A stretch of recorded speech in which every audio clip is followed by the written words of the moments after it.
હે પોચ વાગે ને પગ મારા તૂટે, હે મોડું થાય તો માથું મારું દુખે. આ ભાઈબંધોએ, આ દોસ્તારોએ, આ ભાઈબંધોએ લતે લગાડ્યો રે. વિદ્યાકુલ નો લેક્ચર આવે. વોઇસ કેમ નથી આવતો? મારો અવાજ આવે છે?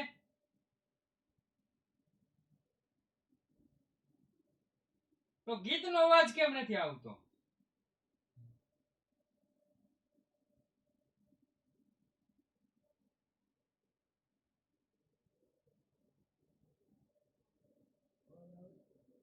કેમ એવું થાય છે?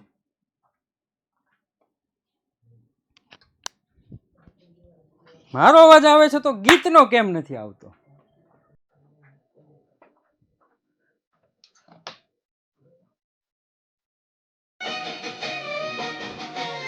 આવે છે?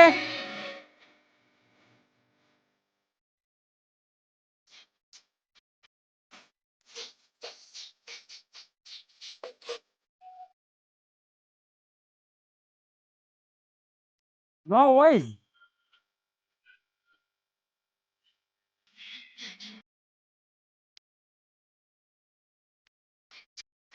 અવાજ જ નથી આવતો.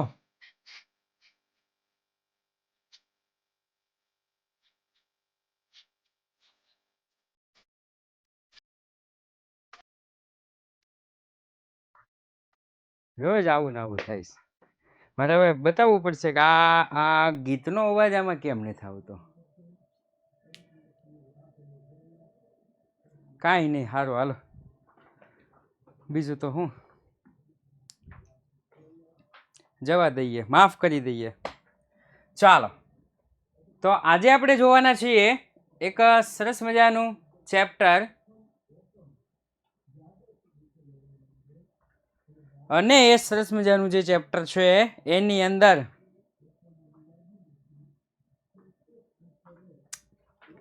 એક વાવ, શું ઈડલી બનાવી શકાય? બધા માટે અનલિમિટેડ ઈડલી આજે છે, પણ આ જે ઈડલી છે ને એ ઈડલી નથી જોવાની.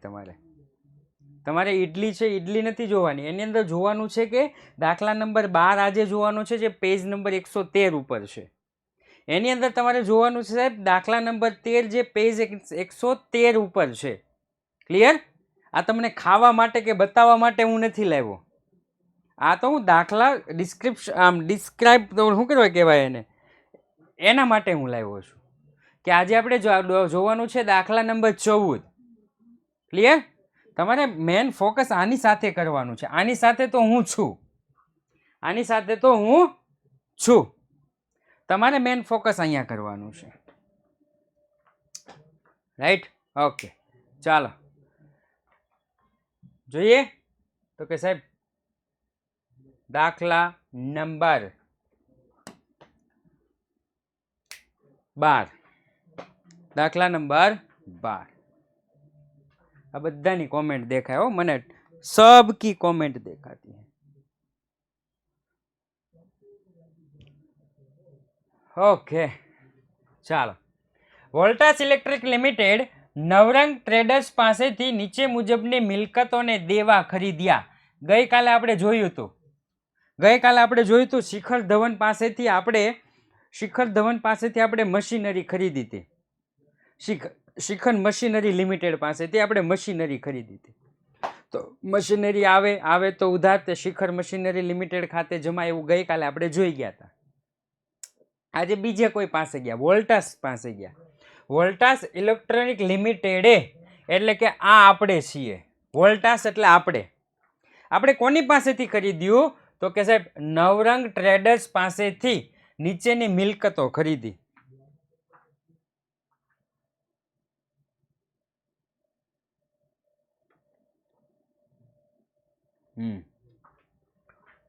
હેડે આ દાખલો પૂરો થઈ જવા દે પેલા. પછી તો કે સાહેબ શું શું ખરીદેલું છે? તો કે જમીન, મકાન, યંત્ર, ફર્નિચર, સ્ટોક, દેવાદાર, લેણદાર, આ બધું જ ખરીદેલું છે. આવો પ્રભાસ, આ દાખલો પૂરો થઈ જવા દે. તો સાહેબ લખવું પડશે વોલ્ટાસ ઇલેક્ટ્રોનિક લિમિટેડના ચોપડે આમ નોંધ. આ દાખલો પૂરો થઈ જાવ હો પ્રભાસ. ચાલો સૌપ્રથમ તો કે સાહેબ સૌપ્રથમ પેલી આમ નોંધ. કોઈ પણ મિલકત ખરીદો, કોઈ પણ મિલકત ખરીદો તો મિલકત આવે કે જાય. કોઈ પણ મિલકત ખરીદો તો મિલકત આવે કે જાય. આવે તો ઉધાર, સિવાય કે ચાર લેણદાર, દેવું, દેવી હુંડી અને લોન. આ ચાર જમા, બાકીનું બધું ઉધાર. રેડી? ચલો સૌપ્રથમ જમીન મકાન લખીશ. જમીન મકાન ખાતે ઉધાર. જમીન મકાન ખાતે ઉધાર કેટલા રૂપિયા? તો કે સાહેબ 8 લાખ રૂપિયા. જમીન મકાન 8 લાખ ઉધાર. બીજું શું ખરીદ્યું? તો કે યંત્ર. યંત્ર ખાતે ઉધાર. બીજું શું ખરીદ્યું? તો કે યંત્ર. યંત્ર ખાતે ઉધાર કેટલા? તો કે 2,75,000. 2,75,000. ત્રીજું શું ખરીદ્યું? તો કે ફર્નિચર. મિલકતો આવે તો ઉધાર. ફર્નિચર ખાતે ઉધાર. ફર્નિચર ખાતે ઉધાર કેટલા રૂપિયા? તો કે સાહેબ 1,20,000. 1,20,000. બીજું શું? તો કે સ્ટોક. સ્ટોકને મિલકત કહેવાય. સ્ટોકને મિલકત કહેવાય. સ્ટોક ખાતે ઉધાર. સ્ટોક ખાતે ઉધાર કેટલા રૂપિયા? તો કે સાહેબ 2,25,000. ત્યાર પછી તો કે દેવાદાર. દેવાદાર ઉધાર, લેણદાર જમા. દેવાદાર ખાતે ઉધાર. દેવાદાર ખાતે ઉધાર કેટલા રૂપિયા? તો કે સાહેબ 80,000. દેવાદાર ખાતે ઉધાર 80,000. લેણદાર સાહેબ લેણદાર જમા થાય. લેણદાર જમા થાય તે લેણદાર ખાતે જમા. તે લેણદાર ખાતે જમા કેટલા રૂપિયા? તો કે સાહેબ 80,000. ક્લિયર? ખરીદ કિંમત પેટે 15,36,000 ચૂકવવાનું નક્કી કર્યું. કેટલા ચૂકવવાના નક્કી કર્યા સાહેબ? 15,36,000 રૂપિયા ચૂકવવાના નક્કી કર્યા છે. 15,36,000. રેડી? કોને ચૂકવવાના? તો કે નવરંગ ટ્રેડર્સને ચૂકવવાના. કોને ચૂકવવાના? તો કે નવરંગ ટ્રેડર્સને ચૂકવવાના. ક્લિયર? તો સાહેબ નવરંગ ટ્રેડર્સને ચૂકવી દો.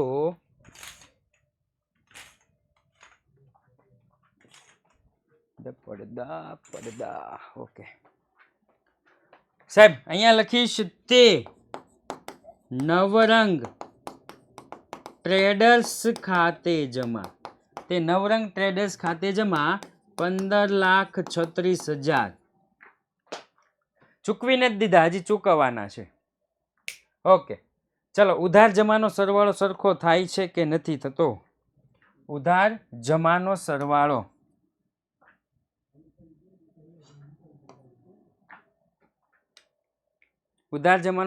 સરખો થયો.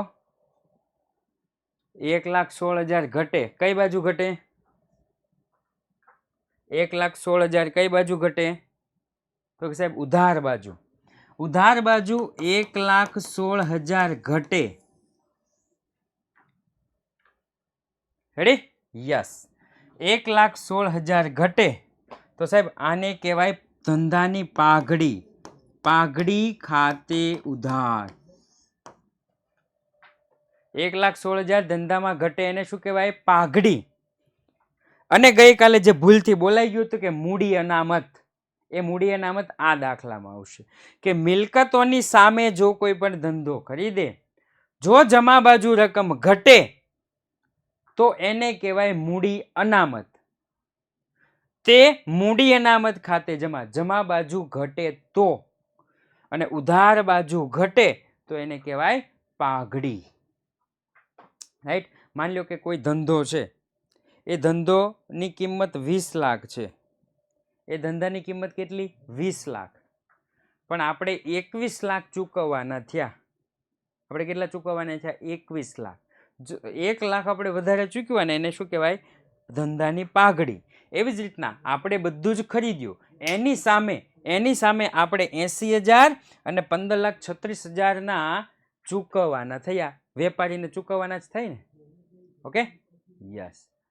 માલ મિલકત નિકાલ ખાતાને સંપાદન ખાતા તરીકે ઓળખાય. એટલે કયું ચેપ્ટર હાલે છે, તમે કયા ચેપ્ટરનો સવાલ પૂછો છો?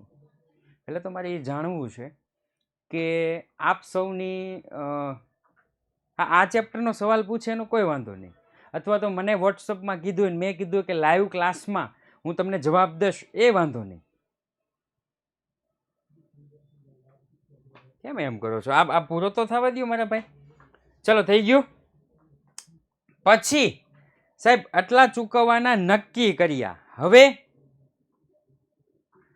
તો કે સાહેબ હવે ચૂકવી દેવાના. કઈ રીતના ચૂકવવાના છે? તો જો 100 રૂપિયાની કિંમતનો એક ડિબેન્ચર એવા 11% 20% પ્રીમિયમથી 100 રૂપિયાના 20% કેટલા થાય? તો કે સાહેબ 20 રૂપિયા પ્રીમિયમથી. કેટલા રૂપિયા? 20 રૂપિયા પ્રીમિયમથી. ઓકે, ચાલો સાહેબ. નવરંગ ટ્રેડર્સને ચૂકવવાના છે ને, તો લખીશ બીજી આમ નોંધ. નવરંગ ટ્રેડર્સ ખાતે ઉધાર. જો આ ચૂકવવાના થયા અને હવે જે આમ નોંધ લખું છું ને એ ચૂકવી દીધા, એને આમ નોંધ લખું છું. નવરંગ ટ્રેડર્સ ખાતે ઉધાર 15,36,000.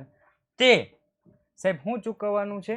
11%ના ડિબેન્ચર. ઓકે, તે 11%ના ડિબેન્ચર ખાતે જમા.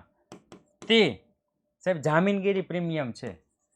જામીનગીરી પ્રીમિયમ અનામત ખાતે જમા. તે જામીનગીરી પ્રીમિયમ અનામત ખાતે જમા. સાહેબ આની રકમ કઈ રીતના મેળવવી? તો કે આપ્યું તો નથી કાંઈ. કેટલા ડિબેન્ચર છે, ડિબેન્ચરની કિંમત કે એવું કાંઈ આપ્યું નથી. મને ખબર છે હર્ષભાઈ તમે હોશિયાર વ્યક્તિ છો, પણ આ તો શું છે કે હું બાળકની રીતે વિચારું છું કે મને કાંઈ આપ્યું નથી, પણ મને એટલું કહી દીધું છે કે 100 રૂપિયાનું ડિબેન્ચર અને 20 રૂપિયા પ્રીમિયમ, એટલે મારા ડિબેન્ચરની કિંમત 120 રૂપિયા થઈ. મારા ડિબેન્ચરની કિંમત 120 રૂપિયા થઈ. મારે કેટલા રૂપિયાના ભાગ પાડવાના છે? કેટલાના ભાગ પાડવાના છે? તો સાહેબ મારે છે ને કઈ રીતનું છે ખબર છે? મારે 10 લાખ દેવાના છે. રેડી? તો હું 10 લાખ આપતો નથી, 10 લાખના શેર આપું છું. તો મારે પહેલાં શું કરવાનું? એ 10 લાખ લેવાના, પછી એમાં કેટલા ટુકડા હું શેરના પાડું એ લખીશ, એક ટુકડાનો ભાવ, તો મને શેરની સંખ્યા મળશે. અહીંયા મારે એ જ કરવાનું છે કે ડિબેન્ચરની સંખ્યા, મારે ડિબેન્ચરની સંખ્યા ગોતવાની છે. તો મારે ટોટલ અમાઉન્ટ કેટલી આપવાની છે? મારે ટોટલ કેટલી અમાઉન્ટ આપવાની છે? તો કે સાહેબ 15,36,000ની અમાઉન્ટ મારે આપવાની છે. મારે ભાઈને 15,36,000 આપવાના છે. તો કે હા સાહેબ. હવે મેં શું કર્યું? ડિબેન્ચર બહાર પાડ્યા. એક ડિબેન્ચરની કિંમત કેટલી? તો કે 120 રૂપિયા. 100 રૂપિયા ડિબેન્ચરના, 20 રૂપિયા પ્રીમિયમના. હવે ટોટલ ડિબેન્ચર કેટલા થશે? તો કે સાહેબ 12,800. 12,800 ટોટલ ડિબેન્ચર થશે. ક્લિયર? આવી રીતના ડિબેન્ચરની કિંમત ગોતી લેવાની.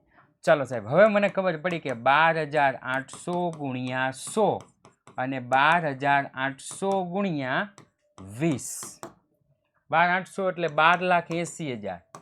12,80,000 અને 12,800 ગુણ્યા 20.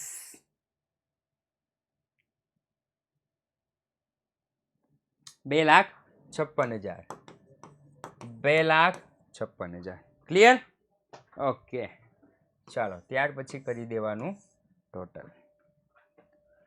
હવે તો કે સાહેબ હવે આપણે જોઈએ ભાગ 1નું ચેપ્ટર નંબર 2. ભાગ 1નું ચેપ્ટર નંબર 2. હવે આમાં થોડુંક ધ્યાન રાખી દેજો. કે અહીંયા આપણને આપી છે ઘાલખાદ અનામત કાચા સરવૈયામાં, અને હવાલામાં પણ આપી છે ઘાલખાદ અનામત, બેમાં આપી છે. તો સૌપ્રથમ શું કરવાનું? તો કે સૌપ્રથમ હવાલાની જે ઘાલખાદ છે એ હવાલાની ઘાલખાદ અનામતની અસર પાકા સરવૈયામાં મિલકત લેણા બાજુ દેવાદારમાંથી બાદ કરી દેવાની.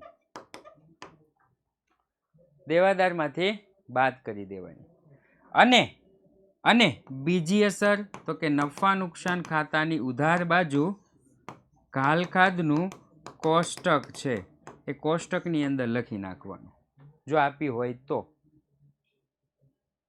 રેડી? એક મિનિટ, હવે કોમેન્ટ ન કરતા, બસ કોમેન્ટ નહીં. ભાગીદારના પ્રવેશ વખતે હવાલામાં આપેલ ઘાલખાદ અને હવાલામાં આપેલ ઘાલખાદ તથા પાકા સરવૈયામાં આપેલ ઘાલખાદ આ બધી અસરનું શું થાય? અચ્છા, પ્રવેશ વખતે. ઓકે, ભાગીદારનો પ્રવેશ હોય કે નિવૃત્તિ, બેયમાં સેમ. તો પેલા શું કરવાનું ખબર છે? પેલા આપણને હવાલામાં એવું કીધું હોય કે દેવાદાર પર 10% ઘાલખાદ ગણવી, આવું હવાલામાં કીધું છે. અને આપણને સવાલ છે, એ સવાલમાં આપણને આપી દીધું છે કે દેવાદાર 40,000 માઇનસ ઘાલખાદ 3,000 એટલે ટોટલ 37,000, આવું આપણને આપી દીધું છે. હેડે, આવો સવાલ આપ્યો છે. દેવાદાર 40,000, ઘાલખાદ 3,000 અને બહાર 37,000, અને આપણને એવું કીધું છે કે ઘાલખાદ પર 10%, દેવાદાર પર 10% ઘાલખાદ ગણવી. હવે હું જવાબ લખું છું.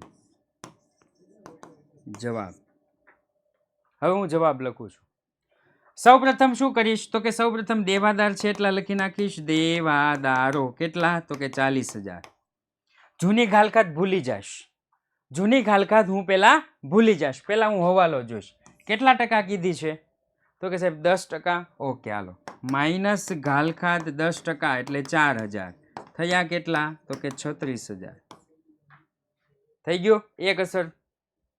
પછી હું કરીશ? તો કે પછી હવે સરખાવીશ કે જૂની ઘાલખાદ 3,000 નુકસાન 3,000 નું હતું, નવી ઘાલખાદ તો કે સાહેબ 4,000 નું નુકસાન છે. તો મારી નુકસાનીમાં 1,000 નો વધારો થયો, એટલે 1,000 નો વધારો છે એ ક્યાં લખીશ? તો કે પુનઃ મૂલ્યાંકન ખાતાની ઉધાર બાજુ લખીશ ઘાલખાદ 1,000.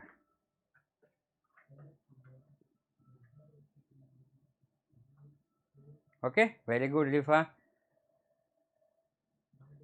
હવે કદાચ જો એવું કે 10%, હવે આપણને આવો શબ્દ વાપરે 10% થી વધારવી. ધ્યાનથી સાંભળજો. 10% થી વધારવી આવો શબ્દ ઉપયોગ કરે તો છે એમાં 10% નો વધારો કરી દેવાનો. 3 છે, બીજી 4, એટલે દેવાદારો કેટલા? તો કે દેવાદારો 40,000 માઇનસ ઘાલખાદ 4, 5, 6, 7, ટોટલ 7,000 ઘાલખાદ એટલે 33,000. રેડી? અને અહીંયા ઉધાર બાજુ કેટલા આવશે? 4,000. ક્લિયર? ઓકે, ચાલો, થેન્ક યુ. ચાલો, એના પછીનો એક દાખલો જોઈ લઈએ.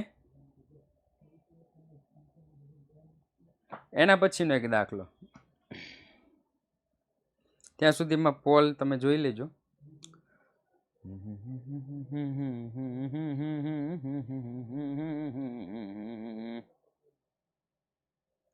ચાલો, એના પછીનો એક દાખલો છે.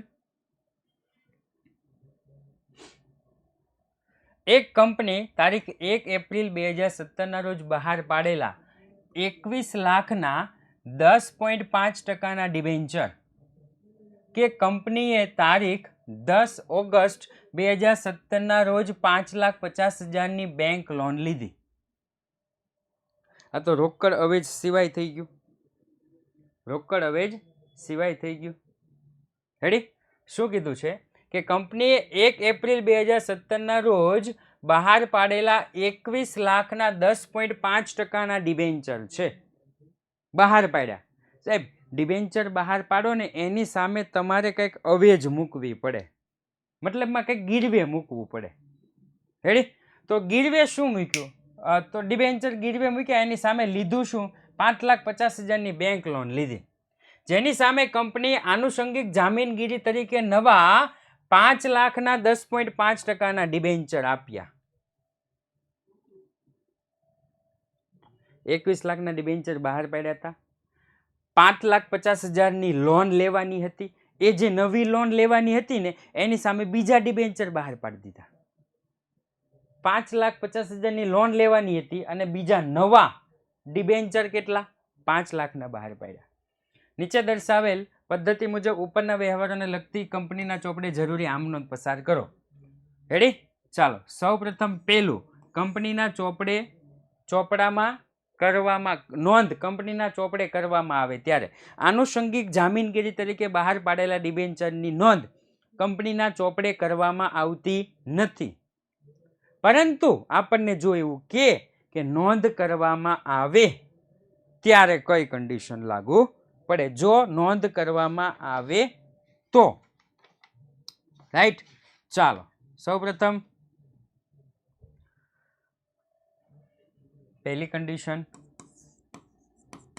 નોંધ કરવામાં આવે. નોંધ કરવામાં આવે. પહેલા તો સૌપ્રથમ લોન લીધી છે. કેટલાની લોન લીધી છે સાહેબ? તો કે લોન લીધી છે આપણે 5,50,000 લોન લીધી છે સાહેબ. જો લોન લીધી છે કેટલાની? 5,50,000 સાહેબ. એ તો બેંકમાં આવે હો. એ તો શેમાં આવે? બેંકમાં આવે. કઈ તારીખે? 10 ઓગસ્ટ 2017. એટલે જાન્યુઆરી, ફેબ્રુઆરી, માર્ચ, એપ્રિલ, મે, જૂન, જુલાઈ, ઓગસ્ટ. ઓગસ્ટ એટલે 6, 7, 8મો મહિનો થયો ને. 10/8/2017 બેંક ખાતે ઉધાર તે બેંક લોન ખાતે જમા. બેંક ખાતે ઉધાર તે બેંક લોન ખાતે જમા. 5,50,000 5,50,000.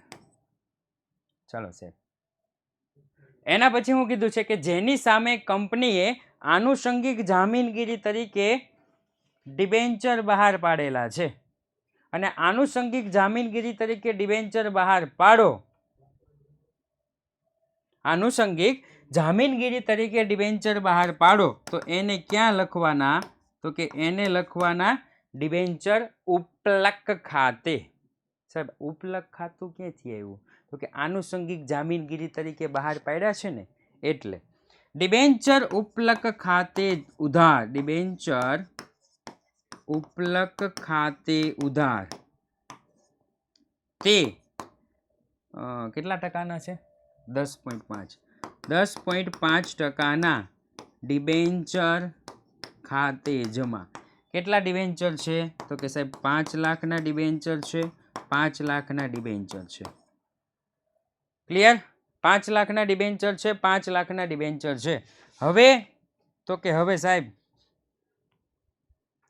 પાકા સરવૈયામાં દર્શાવવામાં આવે ત્યારે. હવે શું કીધું છે? પાકા સરવૈયામાં દર્શાવવામાં આવે ત્યારે.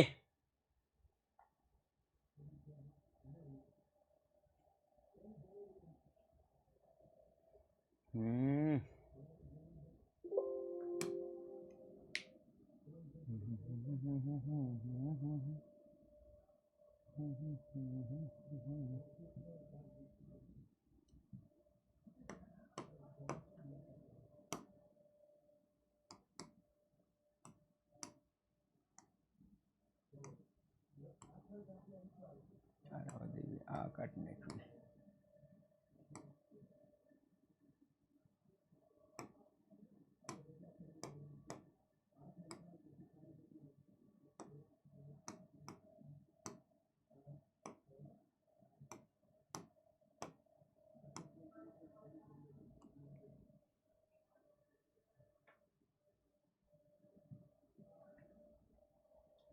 ચાલો, પાકું સરવૈયું એટલે કે સાહેબ કંપનીનું પાકું સરવૈયું. પાકું સરવૈયું એટલે કંપનીનું પાકું સરવૈયું. કંપનીના પાકા સરવૈયામાં સૌપ્રથમ દર્શાવવામાં આવે ત્યારે એક લીટી વહી ગઈ લાગે. ચલો, લોન કઈ બાજુ દર્શાવાય? મિલકતો બાજુ, જમા બાજુ, અચ્છા મૂડી દેવા બાજુ. ઓકે, હાલો, લોન મૂડી દેવા બાજુ દર્શાવાય એટલે કે પેલું ઇક્વિટી અને જવાબદારી. પેલું ઇક્વિટી અને જવાબદારી. ઇક્વિટી અને જવાબદારીની અંદર પેલું શેર હોલ્ડર્સના ભંડોળ અને બીજું હતું બિનચાલુ જવાબદારી. રેડી ને? અને ત્રીજું હતું ચાલુ જવાબદારી. લોન છે લોન સાહેબ, એ બિનચાલુ જવાબદારીની અંદર કયા ટાઇટલ હેઠળ આવે?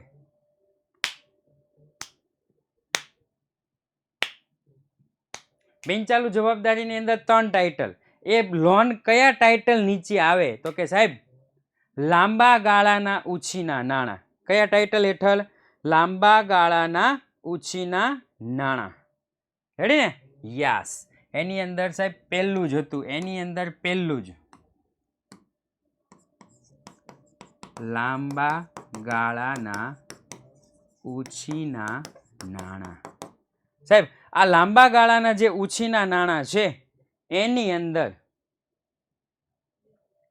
સૌપ્રથમ જે ડિબેન્ચર બહાર પાડેલા છે કે 10.5% ડિબેન્ચર, 10.5% ડિબેન્ચર કેટલા છે? તો કે સાહેબ 21 લાખ. તો અહીંયા કેટલા લખી નાખીશ? 21 લાખ ડિબેન્ચર છે એ છે. હવે તો કે હવે સાહેબ લોન લીધી છે, દર્શાવવાની છે. લોન લીધેલી છે, દર્શાવવાની છે. તો કે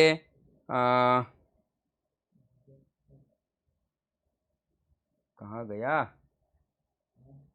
10.5%ના જે ડિબેન્ચર લીધા છે 5 લાખના, એ 10.5%ના આનુષંગિક જામીનગીરી તરીકે બહાર પાડેલ ડિબેન્ચર કેટલાના? તો કે સાહેબ 5 લાખના ડિબેન્ચર બહાર પાડ્યા હતા ને, કે આનુષંગિક જામીનગીરી તરીકે બહાર પાડેલા 5 લાખના 10.5%ના ડિબેન્ચર. એ ડિબેન્ચર સાહેબ એના પછી આ ડિબેન્ચર ક્યાં લઈ જવાના? તો કે સાહેબ ડિબેન્ચર ઉપલક ખાતે. ક્યાં લઈ જવાના? ડિબેન્ચર ઉપલક ખાતે.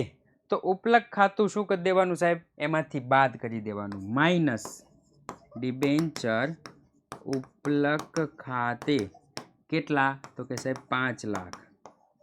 બાય રકમ કેટલી? તો કે કાંઈ ન આવે. રેડી? લાંબા ગાળાના ઉછીના નાણાંમાં જૂના જે ડિબેન્ચર છે 10.5%ના ડિબેન્ચર 21 લાખ, 21 લાખ તો છે જ.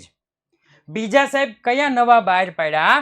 તો કે આનુષંગિક જામીનગીરી તરીકે 5 લાખના ડિબેન્ચર બહાર પાડ્યા. 10.5%ના આનુષંગિક જામીનગીરી તરીકે 5 લાખના ડિબેન્ચર બહાર પાડ્યા. એ કોના બદલામાં પાડ્યા? તો કે સાહેબ ડિબેન્ચર ઉપલકના બદલામાં. એટલે માઇનસ કરવાનું ડિબેન્ચર ઉપલક ખાતે.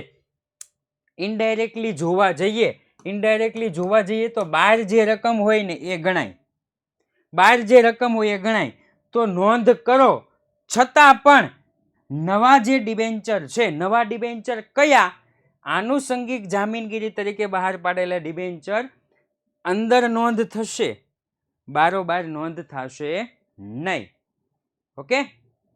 અને ત્યાર પછી સાહેબ લોન લીધી છે, બેંક લોન.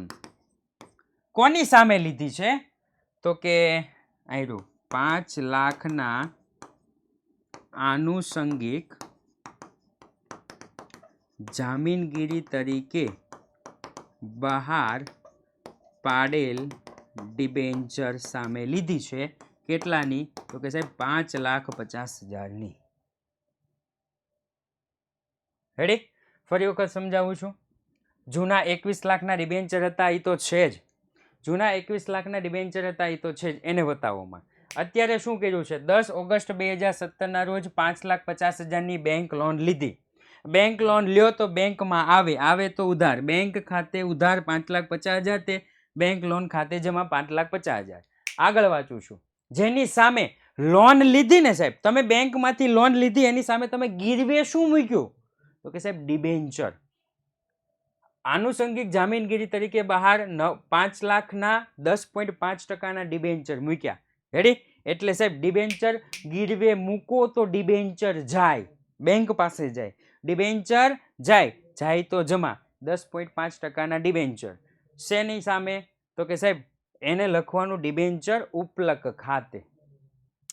ક્લિયર? આટલું થઈ ગયું. હવે તો કે સાહેબ હવે આપણે પાકા સરવૈયામાં દર્શાવવાના કીધા. જો કંપનીના ચોપડામાં દર્શાવવામાં આવે, ડિબેન્ચર કંપનીના ચોપડામાં દર્શાવવામાં આવે. ઇક્વિટીની જવાબદારી, શેર હોલ્ડર ભંડોળ, બિનચાલુ જવાબદારી. બિનચાલુ જવાબદારીની અંદર લાંબા ગાળાના ઉછીના નાણાં, એની અંદર આવે છે ડિબેન્ચર. રેડી? તો જૂના ડિબેન્ચર અહીં લખી નાખ્યા. જૂના ડિબેન્ચર 1 લાખ એ ઓલરેડી લખેલા જ છે. નવા જે બહાર પાડ્યા એ 10.5%ના આનુષંગિક જામીનગીરી તરીકે 5 લાખના ડિબેન્ચર બહાર પાડ્યા. આની સામે શું ગીરવે મૂક્યું એ આપણને નથી ખબર, એ જૂનું ખબર છે. જે હોય એ આપણે તો નવાનું જોવાનું. અને એને ક્યાં માંડી વાળવાના? તો કે ડિબેન્ચર ઉપલક ખાતે માંડી વાળો, એટલે 12 રકમ 0. આ નવી બેંક લોન લીધી 5,50,000ની. ક્લિયર કે નો ક્લિયર?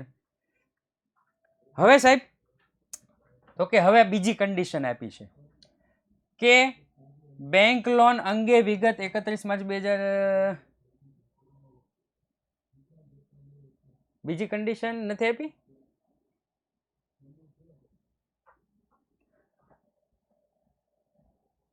ઓકે, બેંક લોનની તો માહિતી આપણે લખી નાખી છે. જો અહીંયા લખી નાખી છે. બીજી કન્ડિશન રહી ગઈ છે કે આપી છે દર્શાવવામાં ન આવે. શું કીધું છે? દર્શાવવામાં ન આવે. અહીંયા લખીશ દર્શાવવામાં ન આવે. જો દર્શાવવામાં આવે તો મેં કીધું એ પ્રમાણે બે આમનોંધ લખી દેવાની. પેલા લોન લીધી એની આમનોંધ અને ત્યાર પછી દર્શાવ્યું એની આમનોંધ. રેડી? બીજું તો કે સાહેબ બીજામાં આપણને એવું કીધું છે કે દર્શાવવામાં ન આવે.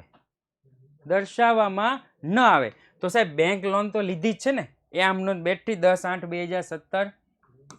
10/8/2017 બેંક ખાતે ઉધાર. બેંક ખાતે ઉધાર તે બેંક લોન ખાતે જમા. બેંક ખાતે ઉધાર તે બેંક લોન ખાતે જમા. 5 લાખની લોન લીધી હતી. કેટલાની લીધી હતી? 5,50,000ની લોન લીધી હતી. 5,50,000. 5,50,000. રેડી? ઓલા દર્શાવવાના જ નથી તો શું? તો પાકા સરવૈયામાં અસર કઈ રીતના થાય? રેડી? તો પાકા સરવૈયામાં અસર કઈ રીતના થાય? તો અહીં લખી નાખીશ પાકું સરવૈયું. સૌપ્રથમ તો કે સાહેબ સૌપ્રથમ પહેલું હતું ઇક્વિટી અને જવાબદારી. ઇક્વિટી અને જવાબદારી. એની અંદર પહેલું હતું શેર હોલ્ડર ભંડોળ. શેર હોલ્ડર ભંડોળ. એની અંદર હતું બીજું શું કહેવાય એને? બિનચાલુ જવાબદારી. બિનચાલુ જવાબદારી. રેડી? બિનચાલુ જવાબદારીમાં સાહેબ જૂના 21 લાખના જે ડિબેન્ચર હતા એ તો છે જ. રેડી ને? જૂના 21 લાખના જે ડિબેન્ચર હતા એ તો છે જ. એટલે 10.5%ના ડિબેન્ચર. 10.5%ના ડિબેન્ચર કેટલા હતા?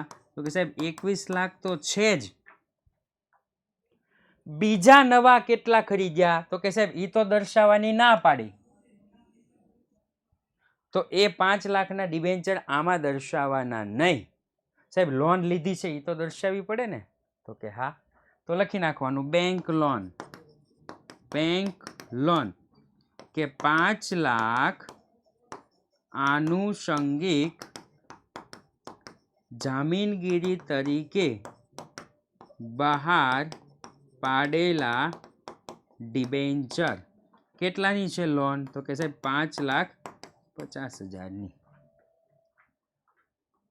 એક દર્શાવવાનું કીધું હોય તો જો ફરક કેટલો છે? ફરક એટલો જ છે. 10.5% જે 5,00,000 દર્શાવવાનું કીધું પણ બહાર નથી આવ્યા, અને આમાં દર્શાવવાનું નથી કીધું એટલે નથી દર્શાવ્યા. ચાલો એના પછીનો દાખલો. આ 3 જ દાખલા છે તો કેટલો ટાઈમ વહી ગયો? ચલો એક કહેવાય પોલ આપી દેજો. અલીબાબા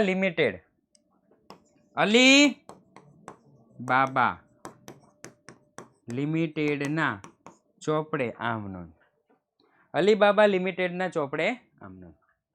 1 એપ્રિલ 2020ના રોજ સોની મૂળ કિંમતના 12%ના 18,000 ડિબેન્ચર બહાર પાડે છે.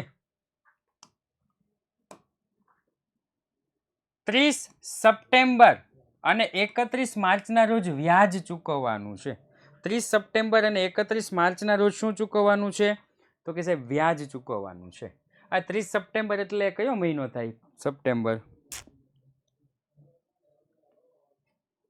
9મો મહિનો થાય ને. ઓકે, એનો મતલબ એવો થયો કે સાહેબ 30/9 એક વખત વ્યાજ ચૂકવવાનું અને 31/3 બીજી વખત વ્યાજ ચૂકવવાનું.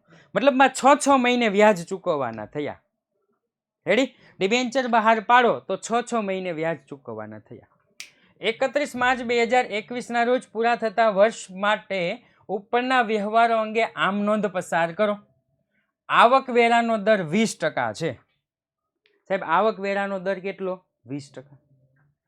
તેવી ધારણા સાથે ગણતરી કરો કે ડિબેન્ચર અરજી અને મંજૂરી ખાતે મળેલ રકમ ₹18 લાખ તારીખ 30/9/2017 અને 31/3/2017ના રોજ વ્યાજની આમ નોંધ લખો. કાંઈ વાંધો નહીં, લખી દઈશું. ચાલો સૌપ્રથમ ડિબેન્ચર બહાર પાડ્યા. મને તો એટલું જ દેખાય. ડિબેન્ચર બહાર પાડ્યા 1 એપ્રિલ 2020, 1/4/2020. સાહેબ ડિબેન્ચર બહાર પાડો. અત્યાર સુધી આપણે જોઈ ગયા. રેડી ને? યસ, અરજી અને મંજૂરી ભેગું છે. સાહેબ ડિબેન્ચર બહાર પાડો, શેર બહાર પાડો. સૌપ્રથમ બેંકમાં રૂપિયા આવે. બેંક ખાતે ઉધાર તે કેટલા ટકાના છે? 12%ના. 12%ના ડિબેન્ચર અરજી અને મંજૂરી ખાતે જમા. સાહેબ 18,000ના અને 100 રૂપિયા. 18,000 ગુણ્યા 100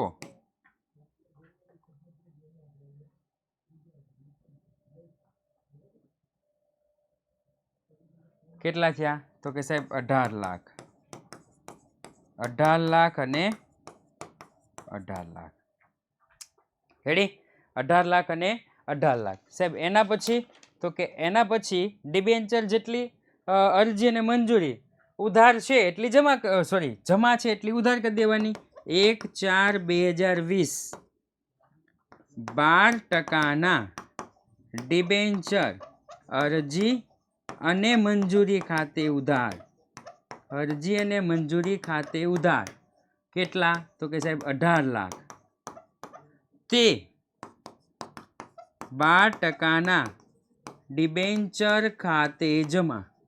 12%ના ડિબેન્ચર ખાતે જમા. કેટલા? તો કે સાહેબ 18 લાખ. થઈ ગયું? 18 લાખ ચોપડીમાં નથી. અચ્છા, કાંઈ વાંધો નહીં, પણ હાલો લ્યો ઉભા રહ્યો 1 મિનિટ.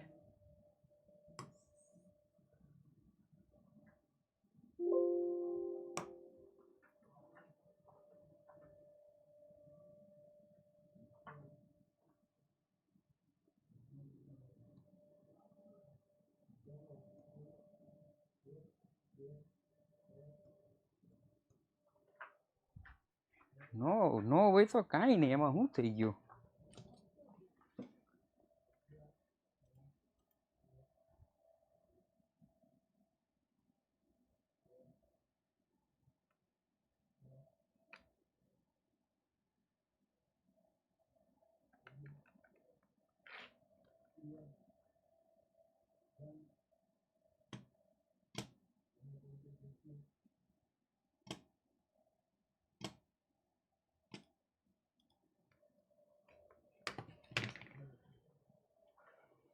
લ્યો બસ.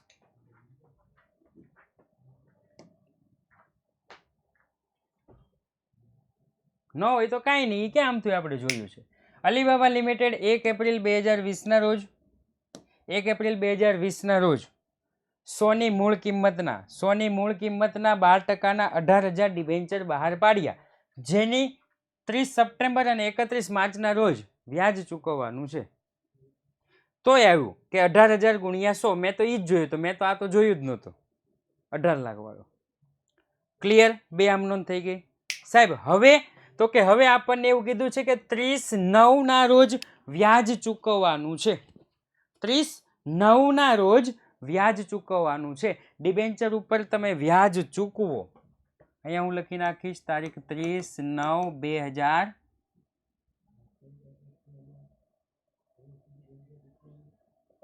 હા 30/9/2020. રેડી? ડિબેન્ચર ઉપર વ્યાજ ચૂકવો, ડિબેન્ચર ઉપર વ્યાજ ચૂકવો સાહેબ. તો શું કહેવાય? ખર્ચ કે આવક? ડિબેન્ચર ઉપર વ્યાજ ચૂકવો તો ખર્ચ કે આવક? કંપની માટે જ ને, ખર્ચ. લખીશ ડિબેન્ચર વ્યાજ ખાતે ઉધાર, ડિબેન્ચર વ્યાજ ખાતે ઉધાર. સાહેબ કેટલાના ડિબેન્ચર છે? તો કે 18 લાખના ડિબેન્ચર છે. 18 લાખના ડિબેન્ચર, એના ઉપર વ્યાજ કેટલું? ડિબેન્ચર ઉપર વ્યાજ કેટલું સાહેબ? તો કે 12%. ડિબેન્ચર ઉપર વ્યાજ કેટલું? 12% છે. 12% ગુણ્યા ગુણ્યા ગુણ્યા ગુણ્યા 1/4 થી લઈ અને 30/9 સુધી કેટલા કેટલા માસ થાય? તો કે 6/12. હવે કરો તો.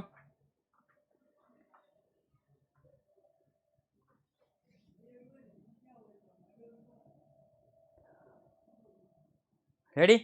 1,08,000 વ્યાજ ચૂકવવાનું છે. 1,08,000 વ્યાજ ચૂકવવાનું છે સાહેબ. એમાં આપણને એવું કીધું છે, આમાં આપણને એવું કીધું છે કે આવકવેરાનો દર 20%. એનો મતલબ એમ થયો કે આ આવકવેરાનો દર એટલે કે TDS. TDS એટલે ખબર ને કે ટેક્સ ડિડક્ટ સર્વિસ, એવું કંઈક છે. કે માની લો કે તમે બધા ડિબેન્ચર હોલ્ડર છો, હું કંપની છું, હું કંપની, તમે બધા ડિબેન્ચર હોલ્ડર. મારે તમને વ્યાજ ચૂકવવાનું હોય ને તો હું શું કરું? તમને જેટલા રૂપિયા ચૂકવવાના છે ને એમાંથી 20% રકમ કાઢી અને પેલા સરકારને આપી દઉં. હા મેં શીખવાડ્યું હતું. રેડી? જે વ્યાજ ચૂકવવાનું છે હું આપી દઉં, સરકારને આપી દઉં, અને બાકીનું જે વ્યાજ છે ને એ તમને આપું. એને કહેવાય TDS. એને શું કહેવાય? TDS, tax deduct service. Clear? એને કહેવાય ટેક્સ ડિડક્ટ. ઓકે. કોને ચૂકવવાનો હોય? તો કે ડિબેન્ચર હોલ્ડરને. તે ડિબેન્ચર હોલ્ડર ખાતે જમા, તે TDS ખાતે જમા. એને કહેવાય મૂળ સ્થાનેથી કપાયેલ આવક વેરા ખાતે જમા. ક્લિયર સાહેબ? ડિબેન્ચર પરનું વ્યાજ ગણ્યું, એ ડિબેન્ચરનું વ્યાજ આપણે ડિબેન્ચર હોલ્ડરને ચૂકવવાનું છે, નો ડાઉટ. 1,08,000 ડિબેન્ચર હોલ્ડરને ચૂકવવાના છે, પણ TDS કાપીને ચૂકવવાના છે. એનો મતલબ એમ થયો કે અહીંયા TDS કેટલું, તો કે 1,08,000 ગુણ્યા 20%, 21,600, 21,600. તો સાહેબ ડિબેન્ચર હોલ્ડર 1,08,000 માંથી 21,600 બાદ કરો, 86,400, 86,400. એક જરા પોલ લઈ લઉં,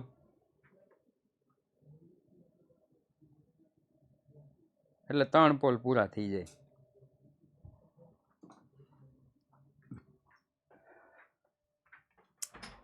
ચાલો સાહેબ, આ તો ગણતરી કરી. આ શું કર્યું?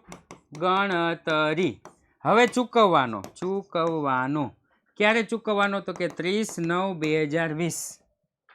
30/9/2020.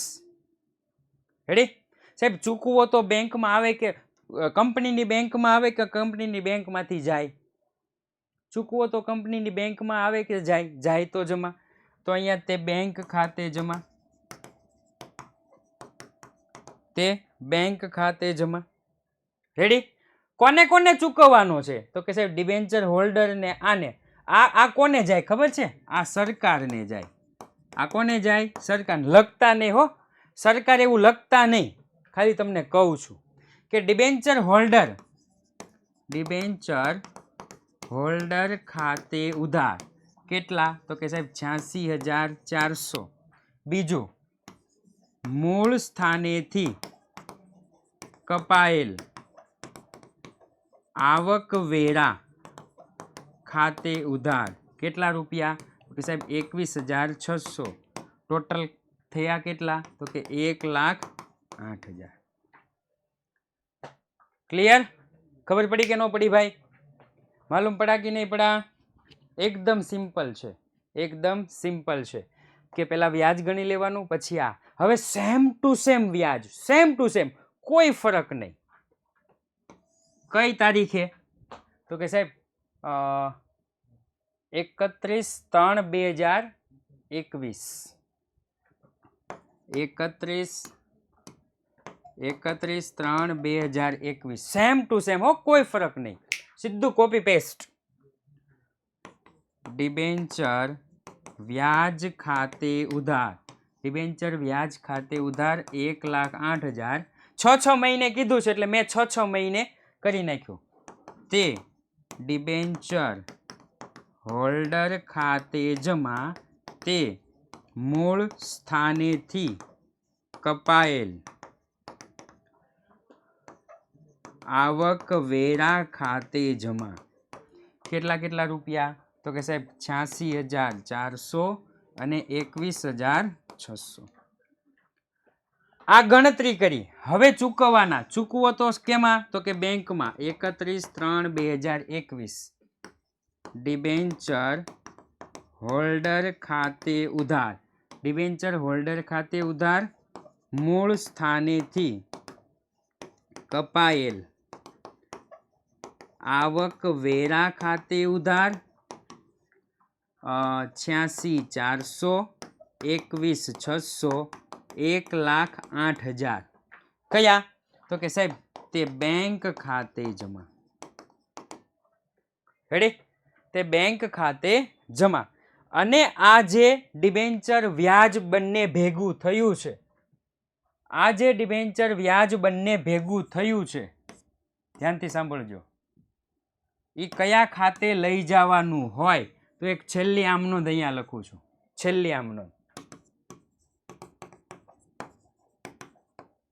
આજે 6 મહિનાનું ડિબેન્ચર વ્યાજ ભેગું થયું ને, હે? ડિબેન્ચર ચૂકવેલ વ્યાજ કે ડિવિડન્ડ એવું હતું. ચૂકવેલ વ્યાજ કે ડિવિડન્ડ નાણાકીય, શું કહેવાય, નાણાકીય પડતર નફા નુકસાન પત્રકમાં હતું. રેડી? તો એને ક્યાં લઈ જવાનું? નફા નુકસાન પત્રક. નફા નુકસાન પત્રક ખાતે ઉધાર, તે ડિબેન્ચર વ્યાજ ખાતે જમા. ચલો 1,08,000 પ્લસ 1,08,000, 1,08,000 પ્લસ 1,08,000. આ 6 મંથનું અને આ બીજા 6 મંથનું 2,16,000. 2,16,000, 2,16,000. ક્લિયર? ઓકે, ચાલો. આવતીકાલથી જે દાખલા શરૂ થાય છે ને પરીક્ષા માટે મોસ્ટ આઈએમપી દાખલા છે. અત્યાર સુધી એવો શબ્દનો મેં પ્રયોગ નથી કર્યો, પણ આવતીકાલે 15 થી લઈ 25 સુધીના જે દાખલા છે, 15 થી 25 કા 20 સુધીના, 15 થી 20 સુધીના જે દાખલા છે મોસ્ટ આઈએમપી દાખલા છે. આવતીકાલે ફરી વખત મળશું એક નવા ક્લાસ સાથે. જય હિન્દ, જય ભારત.